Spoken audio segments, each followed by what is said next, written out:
Lucky bamboo ভাগ্য বদলে গাছ নাকি শুধুই সাজানোর সামগ্রী?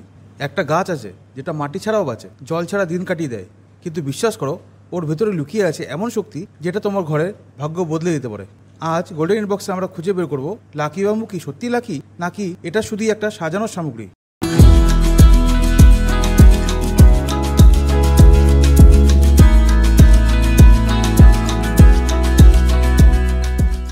চীন দেশে হাজার বছর আগে ফেংশুয়ের জন্ম। ফেংশুই মানে এনার্জি ফ্লো অর্থাৎ চাই, আর লাকি বাম্বু এই দর্শনের এক অমূল্য রত্ন। চাইনিজ বিলিভ অনুযায়ী বাম্বু মানে স্ট্রেংথ, ফ্লেক্সিবিলিটি এবং লংজিভিটি, আর যখন ওকে ওয়াটার বা রেড রিবন দিয়ে সাজানো হয় তখন ও হয়ে ওঠে ভাগ্যর প্রতীক।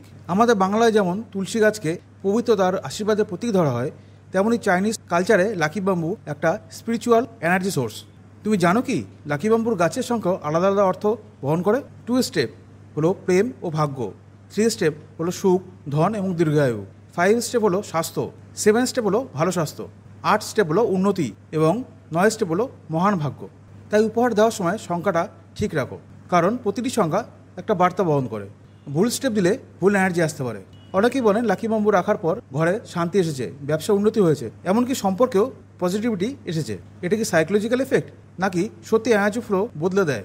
উত্তরটা হয়তো সায়েন্স বা ব্রিফের মাধ্যমে কোথাও লুকিয়ে আছে। লাকি বাম্বুকে বাঁচিয়ে রাখতে চাইলে মনে রাখো কিছু সহজ টিপস। কাচের পাত্রে রাখো, পরিষ্কার জল ব্যবহার করো, সূর্যের আলো যেন সরাসরি না পড়ে, প্রতি সপ্তাহে জল বদলাও। যত্নে রাখলে শুধু গাছটা নয়, তোমার ঘরের এনার্জিও ফ্রেশ থাকবে। আমরা গোল্ডেন ইনবক্সে শুধু তথ্য দিই না, আমরা গল্প বলি। লাকি বাম্বুর গল্পটা শুধু একটা গাছের নয়, একটা বিশ্বাস, সংস্কৃতি আর আশার গল্প। তুমি যদি বিশ্বাস করো তাহলে একটা ছোট্ট গাছও তোমার জীবনে বড় পরিবর্তন আনতে পারে। ভিডিওটা ভালো লাগলে লাইক, শেয়ার আর সাবস্ক্রাইব করো গোল্ডেন ইনবক্সে। তোমার ঘরের ভাগ্যরক্ষক কি লাকি বাম্বু হতে পারে? কমেন্টে জানাও।